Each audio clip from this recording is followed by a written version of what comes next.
Rebonjour, j'espère que vous allez très bien. Toujours avec votre chaîne Apprendre le français autrement. Aujourd'hui, nous allons essayer d'analyser un extrait du chapitre 4, un extrait déjà proposé au niveau des examens régionaux et que vous allez trouver ici dans notre chaîne. N'oubliez pas de vous abonner, de laisser un commentaire et bien évidemment de partager avec vos camarades pour qu'on puisse atteindre 10 000 abonnés. Commençons tout d'abord par la situation du passage. Le narrateur et sa mère dans ce chapitre se trouvent chez Lelaïcha Azamket Hajjama. Lisons l'extrait. Les enfants de la maison vinrent m'inviter à jouer. Ils formaient un petit groupe de 4 garçons et de 3 filles. Je n'ai jamais su leur nom. L'aînée, une fillette de 9 ans. L'aînée, ça veut dire la plus grande fille. Fatat Kabira. Me prit sous sa protection. Pour que Lalla Zoubida laisse son enfant qui a 6 ans jouer avec les autres enfants, elle a besoin d'une protectrice. يحتاج لطفل أكبر منه لكي يحميه. Donc c'était une fille de 9 ans, plus grand que lui. Nous grimpâmes sur la terrasse sath, avec de vieilles couvertures, artiya qadima, et des pots de mouton, donc les pots de mouton, comme vous avez donc dans l'image. Nous eûmes vite fait d'organiser un salon de réception. Donc avec les vieilles couvertures, avec les pots de mouton, ils ont organisé un salon de réception. Une boîte de conserve rouillée,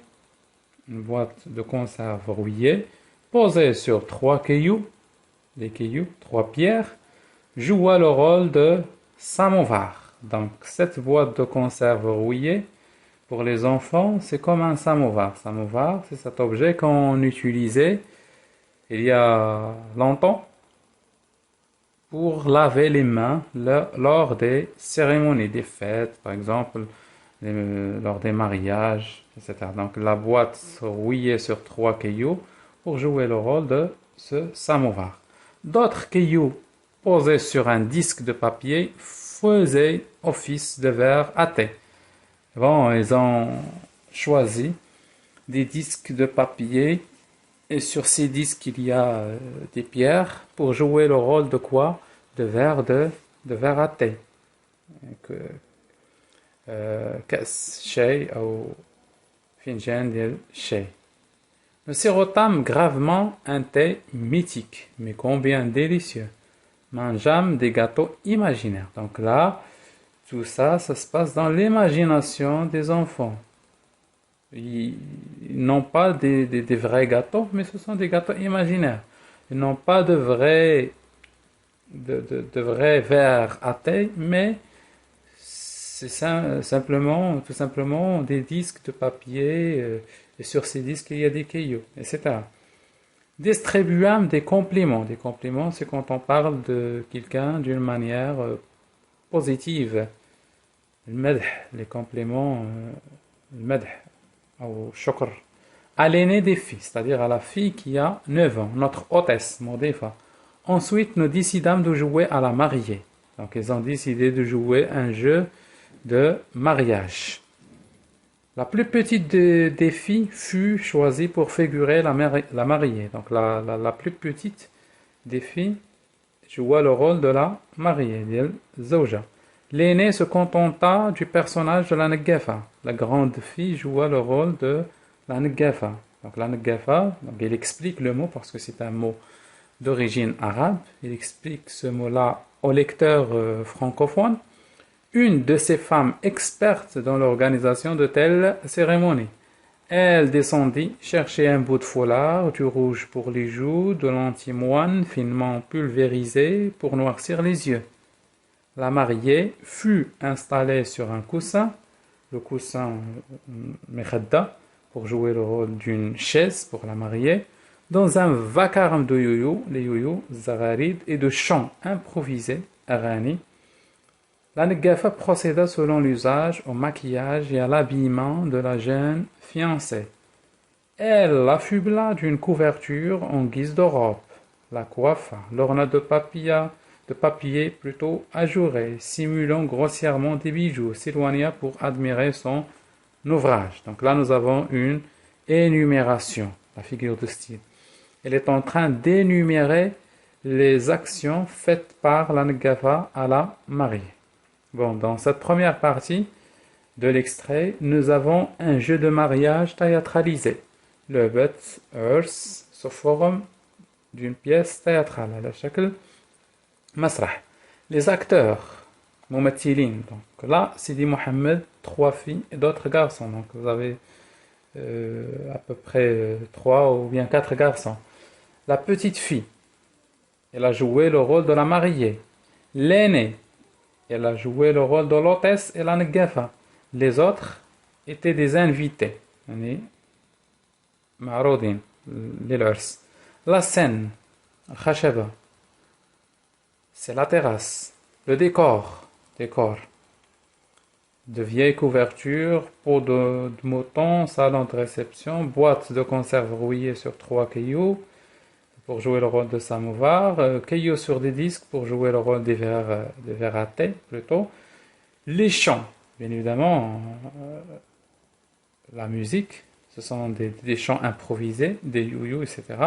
Le boisson, ce qu'ils ont bu, c'est un thé mythique, comme dans toutes les cérémonies, les mariages, les fêtes, etc. marocains, on sert le thé. Le chant lexical dominant dans ce passage, c'est un chant lexical du mariage. Vous avez marié, negafa, maquillage, chant, yoyo, etc. Le registre littéraire, c'est un registre lyrique, puisque là, le narrateur est heureux, ils sont en train de chanter, et de jouer, etc. La deuxième partie de cet extrait. L'un des garçons, mu par un instant de méchanceté, l'un des garçons, donc, l'instinct de méchanceté, إنه يتصرف واحد تصرف شرير أو خير, ramassa une poignée de terre et l'ajouta à la figure de notre marié. Donc, رمات تراب على الوجه ديال la mariée, الوجه ديال العروس. Le drame se déchaîna. La mariée et ses invités se mirent à hurler. La mariée ou les invités d'Iola, c'est-à-dire les autres enfants, se mirent à hurler. À se battre. À courir dans tous les sens, le visage barbouillé de larmes et de morve. Je hurlais comme tout le monde sans savoir pourquoi. J'essayais de me dégager des bras de la grande fille qui déployait de vains efforts pour me calmer. Une des femmes monta, distribua des talouches. Les talouches, c'est le fait de frapper avec la main. Les talouches, et des insultes, traita de démons innocents et coupables, donc soit des innocents, soit les coupables, même donc الأبرياء وحتى اللي عندهم ذنب في هذاك العراك اللي وقع. Et me descendit sous son bras comme un paquet pour me remettre à ma mère. J'essuyais encore des reproches injustes. Ma mère me menaça de ne plus jamais m'emmener nulle part. Dans cette dernière partie de l'extrait, nous avons une fin un petit peu malheureuse. Pourquoi? Donc déjà, nous avons la gradation. La mariée et ses invités se mirent à hurler, à se battre, à courir dans tous les sens, le visage barbouillé de larmes et de morve. La valeur de cette gradation, ou bien l'intention de l'écrivain, c'est pour dire que le jeu est terminé par une grande dispute entre les petits. Le jeu, comme tous les jeux, comme la plupart des jeux des enfants, se termine par une dispute. La métaphore est l'antithèse. Traita de démon, c'est une métaphore, shayatin, coupable et innocent. Donc deux mots qui sont contradictoires, donc c'est une antithèse. La valeur, quand les enfants se bagarrent, tout le monde est puni par l'une des femmes de la maison.